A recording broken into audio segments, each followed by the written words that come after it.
Hi, this is Rain. Welcome to LaunchLeft Podcast. Don't forget, rate and subscribe. Follow us on all socials at LaunchLeft. Today's very special guest is Gina Birch. She's joining me now. Hi, Gina. Hi, Rain. What a pleasure to be talking to you. You are someone who has truly been an artist your entire career and done it your way with so much courage and grace and punk rock flair. Thank you for being on the show. Your new record, oh my goodness, like people are gonna enjoy this tour. I wish I was in the UK where you kick it off, I believe. Can you tell us a little bit about what drew you to want to make this solo record? Well, it's a funny thing because always in my creative life, I kind of play. I'm constantly making things, and whether it be films or writing songs and recording or painting, and I had a Logic on my computer, and I was playing, making songs, experimenting with ideas of songs. And when Third Man were going to open up in the UK, Dave Buick had suggested that the Raincoats do a 7-inch of some stuff, but Anna didn't particularly want to. And I said, well, I do. And I wanted to release Feminist Song because that had been around for a long time, and we'd even been playing it in the Raincoats. So I said, I'd really like to put out a 7-inch of Feminist Song. And Anna and Shirley and the Raincoats were very happy with that. Then Dave Buick from Third Man came over, and we started playing with the idea of me recording a whole album. And I had the songs. I had lots of songs. I had more than an album's worth of songs. So we just started taking an idea that was a kind of playful idea seriously. And it began to form organically. And here we are. I mean, there was no great world domination plan. It was an organic momentum. Tell me if you think I'm wrong, but I find that those are always the most inspired because there's less of that, predestination or trying to like manipulate, like know what you're going to do. It's more of this free form. I love free form art projects, and that's what it sounds like. It started as an idea and became a thing, Exactly. I wasn't like, I'm going to make an album and it's going to be this, it's going to say that. It was more to gather together a collection of the songs that I had already got to choose some out of the ones that I had, and mostly they were playful. I mean, like I Will Never Wear Stilettos. Have you heard the album? Yes. So a lot of them are playful, but they're serious as well. Like I Will Never Wear Stilettos and Big Mouth and Pussy Riot and all these songs. They have a bit of humor in them and a bit of seriousness. And, they were me kind of chatting away with my Logic computer. So it's like having conversations with myself over a period of time, as the songs evolved. And so they've been around for a while in different forms, just gradually growing. I've been watering them. But you never know. I mean, sometimes I listen to some earlier versions and I go, oh my God, that was so great then, so they've got lots of different forms, these songs. What drew you to want to paint or to make videos? Was that just like circumstantial? Like we need someone to direct a video and you said, I'll do it. Or was it something you had interest in? Yeah. When I arrived at art school in London, shortly after I'd been there, Derek Jarman arrived with his Super 8 films. I don't know if you know who Derek Jarman is, but he was a fantastic, innovative filmmaker, British filmmaker. And he worked a lot in Super 8 in his early times. And he made these very beautiful films, often with Tilda Swinton in them. And they would have like people dressed in costumes, lots of mirrors reflecting in the sunlight, and they were just so beautiful. And when I saw them when he came to my college, I was very inspired because Super 8 has this very special quality. If there's a lot of light, it needs a lot of light. So they're great. It's great in sunlight, with the blue sky and lots of sun. But I was very taken with Super 8. So I worked a lot with Super 8. And in fact, I graduated with Super 8 films and performance. I was very interested in both those things. And then, but meanwhile, the Raincoats had formed. And so I was constantly doing bits of filming and lots of music. And then, I had my kids. And then more recently, I kind of went back to my original love, which was when I was at school, which was painting. And so painting kind of took over for a while. Painting took over to such an extent. I had my first big solo painting exhibition in October last year, and so that was very exciting. And so it's odd because I'm always working away. I'm making a film. I'm doing a painting. I'm writing a song, but I'm not thinking, is this going to Hollywood, or will this be number one, or will this get in this exhibition? I'm just making the work, and I make the work, and it's playful, it's a bit political, and I enjoy it. I've always had this thing that if I don't enjoy it, why would anybody else? So I try to make work that I like. And if no one else likes it, well, at least I like it. I think the worst thing is to make a piece of work that everyone else thinks is good, but you're not sure about it yourself, because that leaves you feeling quite hollow, I think. It leaves you thinking they like this bit of me that I don't like about myself, and that's weird. Yeah.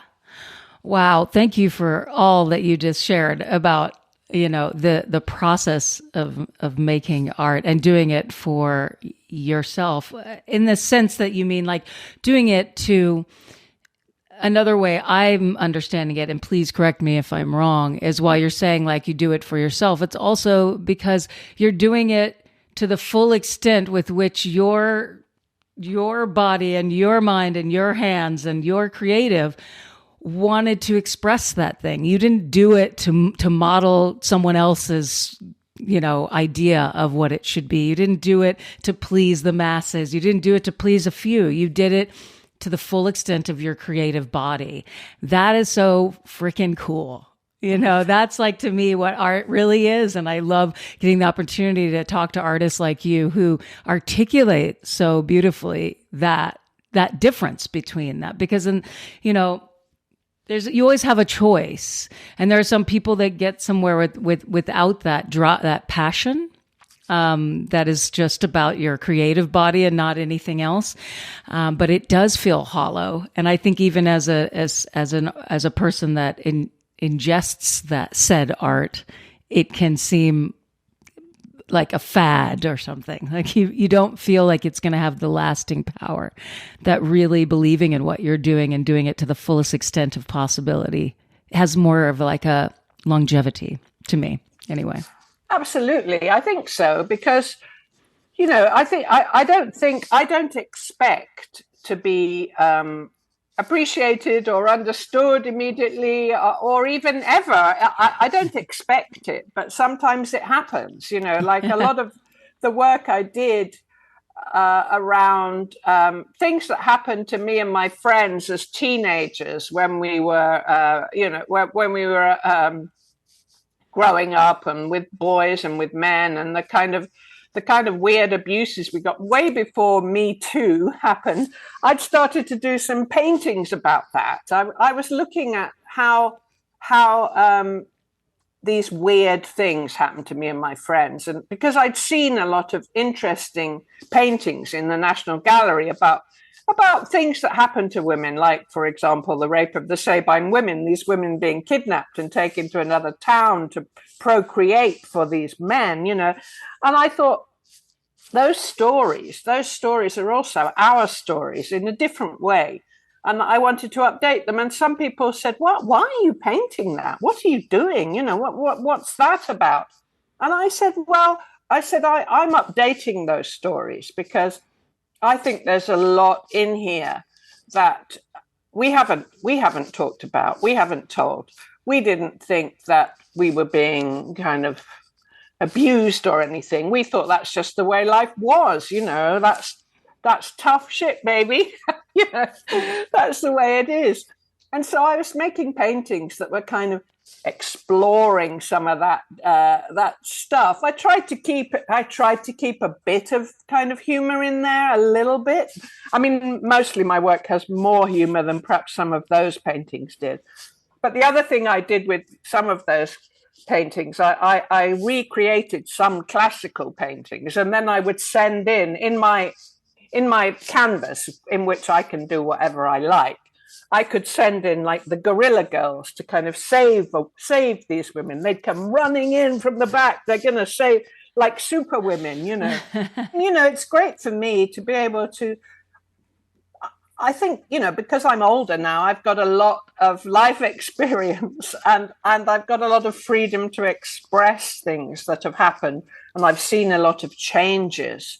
So I'm interested in those things that have developed and changed, and then there's a whole kind of rich vein of stories there that I can paint about or sing about, or it's very exciting for me. I feel like I've just got this huge kind of library of resource. Man, how do you feel about the younger generation, coming to you, being excited to put out your art and put it out into the world? Well, young people are very exciting to me. They have a lot more information at their fingertips. They have less experience. And so those two things sometimes collide. But mostly they feed each other.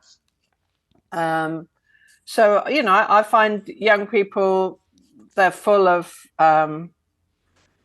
all sorts of different ideas and bravery, different type of bravery. I mean, for example, the Pussy Riot girls, I mean, what bravery was that? How many of us would do something like that to know that we might get sent to a internment camp for 2 years or more? Their bravery to stand up, and so many young women around the world standing up to the powers that be, is phenomenal. And I think young people today, they've got a difficult world to contend with. We, I think, as young, me and my peer group, we had a kind of optimism that the world would get better. I think in the late 70s and early 80s, we always thought we would fight for change and things would progress and get better and better and better. And I think young people today, they don't have that luxury that we had. They know they can fight, but they don't necessarily know that things are going to get better. They have this awful thing to do with the planet looming over them, and earthquakes and seas rising and tsunamis, and it seems very, very difficult. They have a whole other lot of stuff to deal with, and there's the idea of genders breaking down in one part of the world, and there's the idea of women being put in hijabs and not being able to drive cars and going backwards the other way, and the abortion laws being changed in America. For women, it's a very weird and precarious state of affairs, isn't it? Yes. We could demonstrate on the streets, and now people just tend to sign petitions. I don't know if it's like that in America, but you can get sent 3 or 4 petitions a week to sign, and you sign them. Do you go out and march on the Saturday, or do you show your face? And even if you do, I mean, in the UK, they're trying to ban protest. It's crazy. They're trying to ban protest. It's a weird thing, and they're very difficult for young people. So I think that there is a lot of depression amongst young people, and despair. I think if you can make that into your art, that's also good. I mean, I'm just thinking about that. The funny thing is, it's very hard to write a happy song, I think. At least they've got a lot of things to write about, these young people. Yes. It's very difficult for young people, I think. But make music that you enjoy, and try and be good or helpful, kind. I don't know. I mean, most young people I know are pretty smart. They seem to be much smarter than certainly I was. I think I was a real dope. I wasn't very clued up about the world. At 18, 19, 20, now these kids at 18, 19, 20 seem to be so clued up. Mm-hmm. Do you find that? Yes, absolutely. It's a completely different generation with you're right, a lot more knowledge. I think it must have something to do with the internet, when, and growing up with just, an answer at your fingertips for anything. And at the same time, I think we're all always struggling between the wish to be happy and not suffer. And that's all that those two things are pretty much all that everyone wants. It's just to be happy and to not suffer, and to know that your friends and family are safe if you love them, right? Or that there's not pain and suffering. And it's really one of those things that we're all, in every generation is looking for, that same simple thing, was to experience joy and not be in constant pain. That's why I try to have humor in my work, because I think I laugh a lot, and I think laughter is a great healing thing. Yes. And so I like to find humor, and often it's the nub of laughter that makes me actually go, this is the idea. This is an idea. I mean, I think sometimes I find things funny that other people might not find funny, but I get if there's a kind of bit of laughter in my belly, then I think I'm going to make that idea. No, I think it never hurts to make more joy. And I mean, I don't know, for example, in feminist song, I start off with a kind of like a bit of a rant about, what's happening to women in the world and why the hell would I not be? And then the second verse is kind of, I'm looking at all the people who are being sent crazy, insane, people ranting in post offices, or people pointing their gun out the window. And I think, oh, flip, why the hell are we not, we've got every reason to be very, very angry. But in the third verse, I just want to do the roundness of the complete person, the person who still is full of love and joy and happiness. When a child laughs, I see a simple act of kindness. But then, of course, when the drugs kick in, I couldn't resist that, because not that I ever do anything like that anymore, but it used to make me happy in the days gone by. Yeah. And I suppose, if you've got a headache, you take a painkiller. It's got to make you feel better, isn't it? Yeah. Yeah, no, those lyrics are so great. And that part specifically, that sort of turn of phrase, that moment where you do turn it back into joy, I think that's the truth of who we are. We have all those things in us. We're not just angry. We're not just happy. We're not just sad. We're all of those things. So anytime we can express that as artists, like you said, the well-roundedness of ourselves, you know what I mean? It's so important, because otherwise, we're just picking one, and sometimes that doesn't include everyone. I know that you know this about LaunchLeft, and I know that you have a launched artist, but we love to pay it forward on this show and enlist famed creatives to launch emerging artists. And with that, of all people, Palmolive's granddaughter, Tianna Tianna Esperanza. Esperanza. Yeah. Well, I when I first moved to London, I lived next door to Tianna's aunt, who is called Esperanza. And Esperanza was married to Richard Dudansky, who was the drummer in the band, the 101ers, that Joe Strummer from The Clash had before he joined The Clash.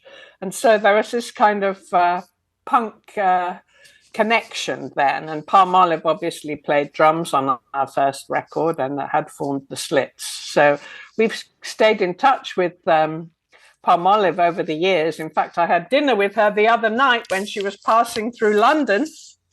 And I told her that I was going to be talking a little bit about Tianna.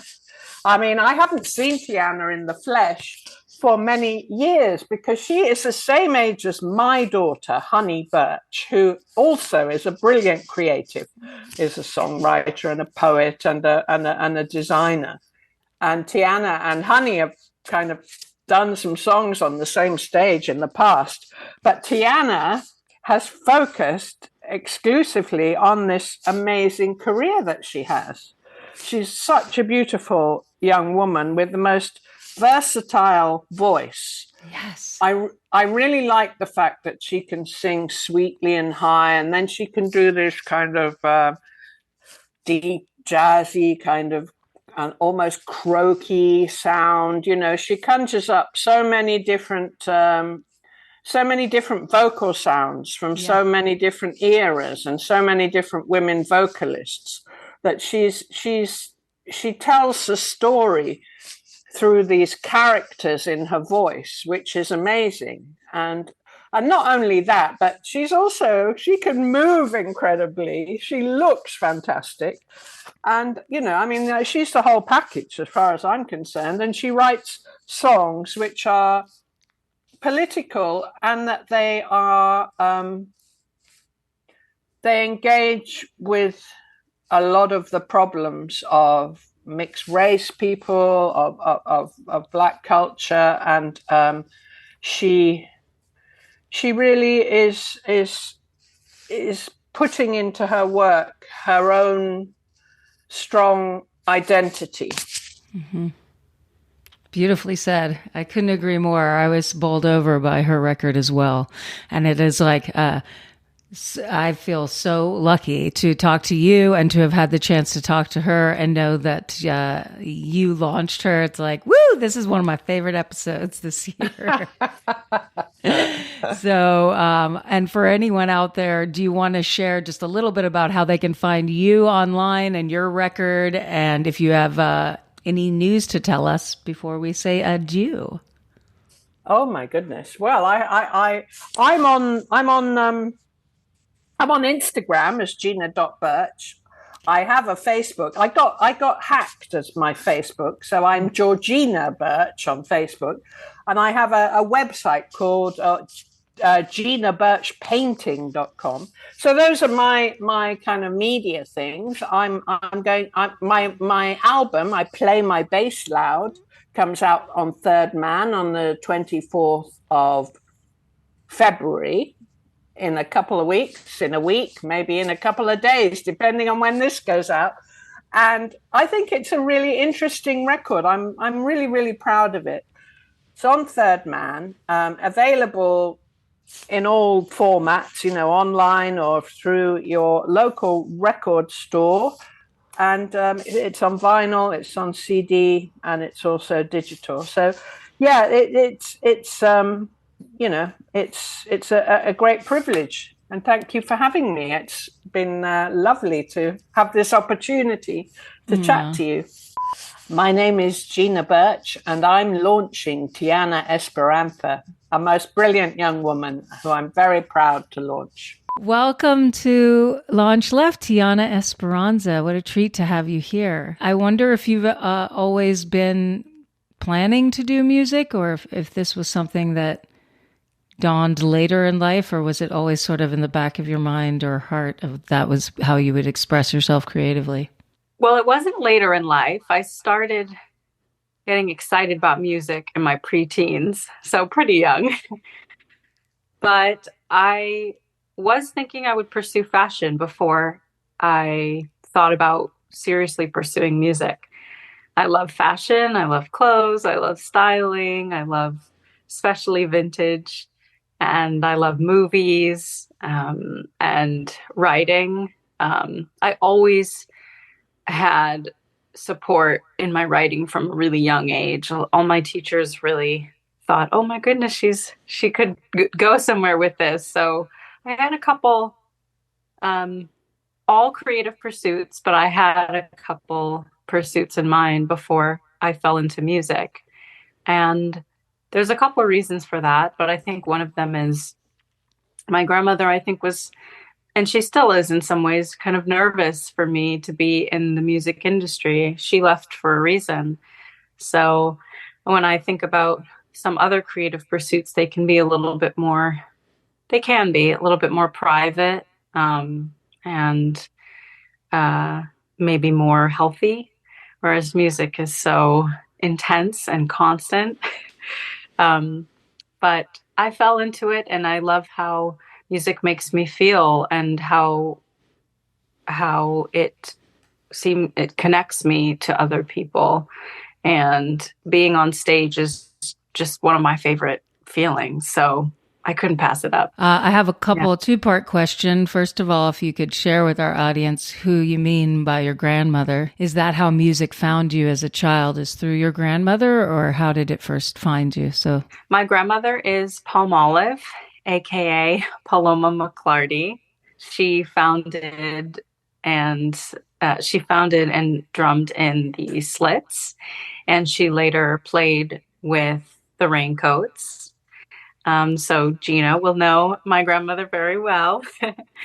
And she left punk in her mid-20s. She did like a good run, 3 or 4 years, all punk every day, all day. And she left. But it has made a huge impact on me now, 30 years later, with me being born and her being just my grandmother and not a punk icon in any way, and also someone who didn't always talk about punk music.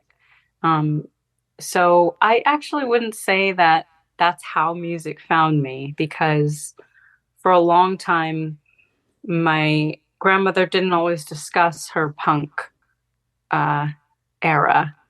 So I think I found music through writing, because I found music through poetry, and I love to read poetry. I love to just kind of create my own world. And sometimes I felt naturally sound came to me before the word did. And it just felt like a really natural combination. And the other thing is I didn't have as much exposure to a lot of music growing up. So when I would hear music, it would be on the radio, and I would hear a lot of pop music. And I would see some young pop girls that were being marketed to me at my age. And I think I was so excited as a young girl. I was like, I want to be a pop star. I was like, I want to wear pink and chew bubble gum and just be a pop star. And I was so excited by the whole idea, and wear glitter. And, Paris Hilton was actually a little higher than my age, but I would see her with her little puppy, and my girly girl in me just was like, oh my God, I'm going to be a pop star. I would love that. And then I think through that, like, allure of it all, and then attaching the need for it as I got older and I started experiencing more painful things, I had to have it in my life. So I felt it wasn't just a place for me to bring my pain. It was also a place for me to celebrate my joy and who I am. So I know you just finished a tour with Mick Flannery, which is really cool. What's next for you? What do you envision? What would you like to have happen with this record? I always feel like it's good to make aspirations and say wishes out loud. Do you have some for this record and what you'd like to experience this year in support of it? I love that question. It's scary, even though I've had years to think about what do I want.